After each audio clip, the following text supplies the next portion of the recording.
Ako po'y lubos na nagpapasalamat kasi po, devotion ko po ito. Yung isang linggo ko po itong umiiyak.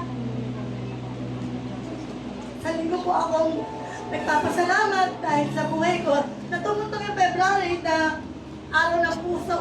Talagang at tumutong na yung February, nagpapasalamat na ako sa kanya laging nandito pa ako sa mundo na to. Dahil ako'y buhay. Kaya po ako nagte-testimony.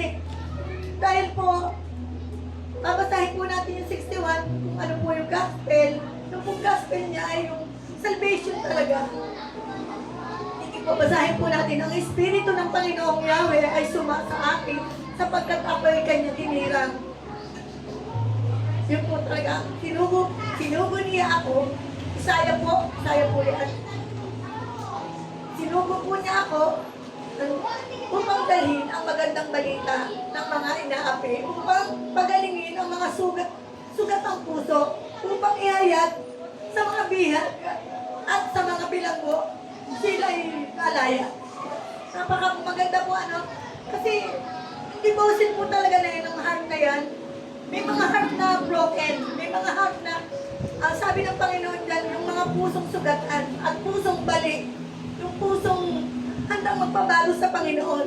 Kasi siya ang nakakagamot noon. Siya lang po talaga yung nakakapagbigay ng kagalingan doon sa mga pusong broken.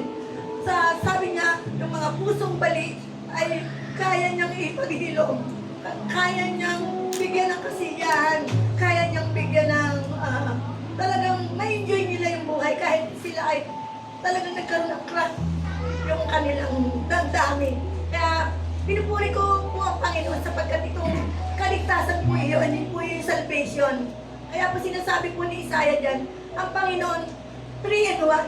3-in-1, Diyos Ama, Diyos Anak, Diyos Banal na Espiritu, sa pangalan niya, walang iba kundi ang Panginoong Jesus. Dahil lagi po tayong ganun, lagi pong 3-in-1, hindi po pwedeng maisip natin na Jesus lang, o kaya nakabuo po talaga yung buong buo po yun, Ama, Anak, ang Banal na Espiritu, at ang pangalan niya, Jesus. Kaya po dito, makakalaya po talaga tayo sa pagkabilanggo. At doon po sa verse 11 talaga, talagang yung broken ka, yung God's will ng Panginoon, binigay niya sa atin yung Savior, makakapag-ililigtas na talaga ng buhay. Ako po, isa po ako doon, nagte-testimony po ako, na talagang yung delight, yung righteousness, yung talagang pusong sugatan na gawa, nangyari niya sa akin, nang mangyari niya, yung kasiyahan ko, kasi ngayon 60 na ako, buhay pa ako ang dami ko pong pagsubok. Siguro po, punong-puno, pero buhay pa ako. Kaya ako nagpapasalamat sa Panginoon. Sabi nga, isa kang tunay na mayaman kapag pinalagaan ka ng Panginoon. Sa dami ng iyong pagsubok, buhay ka pa. Kasi po ang Diyos ay buhay. Buhay po natin yung 3-in-1 na yun. Siya po talaga yung nagbibigay ng talagang buhay. Na hindi tayo makakarating talaga sa Kanya, kundi maisip natin na siya talaga yung buhay natin. At magkaroon tayo ng kasiyahan. Yung kung verse 11 po, sabi po, sa magandang balita yung gospel natin ngayon, dahil patungkol po talaga sa puso. Kasi Valentine's ngayon, February, tapos nga, iniisip ko talagang birthday ko talagang kaarawan ng mga puso. Kasi ginagamot niya talaga, sinabi niya kung yung may crack, napapagaling niya sa araw ng mga puso na to. Lahat ng yon, buo na ang mga puso sa araw ng mga puso. Amen. Full, sapagkat siya ang tunay na mapagmahal, siya ang tunay na kaligayahan natin. Sabi nga dito sa, yung kay Jesus Christ, na napakadali lang ng sundin ng utos ng Diyos. Tulang. Napakadali po ba? Ibigin ng Diyos, ibigin ng sarili, ibigin ng kapwa o kaaway pa.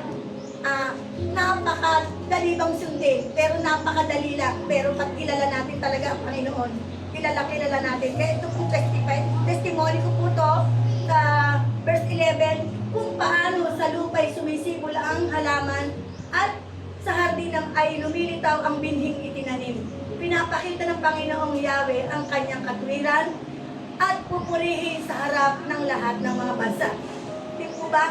Dito po, ito na po yung ginagawa natin. Nagpupuri tayo, nagpapasalamat, talagang ite-testify natin yung kabutihan ng Panginoon. Siya talaga hinahanap niya yung nakaraan mo. Hinahanap niya yung experience mo na ngayon, na darating pa, hahanapin at hahanapin ng Panginoon.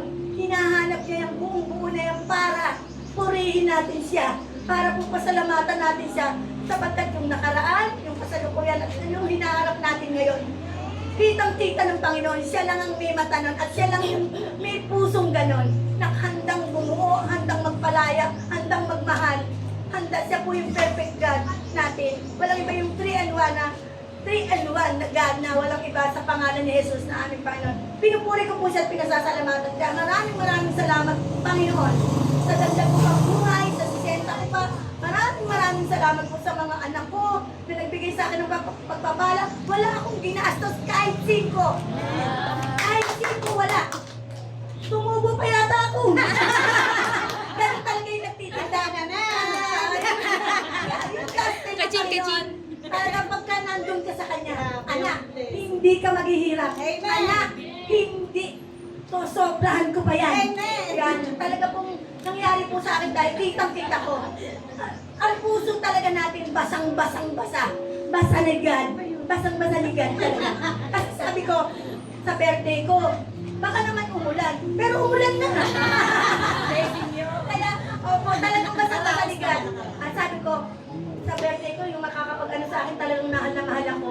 Totoo po, lahat ng dumating, sobrang mahal na mahal ako. Sa mga hindi naman dumating, nauunawa ko kayo.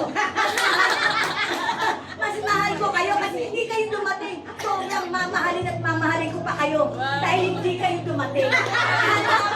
Hahanapin ko kayo. May next time pa. Opo, may next time pa siguro sa 70. Yun, sa mga, sabi ko, hahanapin ko kayo sapagkat kayo yung tunay kong minamahal dahil nawawala kayo.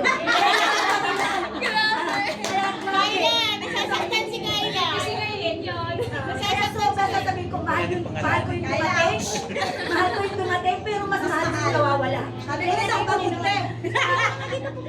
Pinupuri ko at pinasasalamatan ang gospel ng Panginoon. 3-in-1, walang iba, kundi ating Panginoong Hesukristo. Diyos Ama, Diyos Anak, at Banal na Espiritu, sa pangalan ni Jesus. Maraming salamat po sa buhay na pinagtanong sa amin.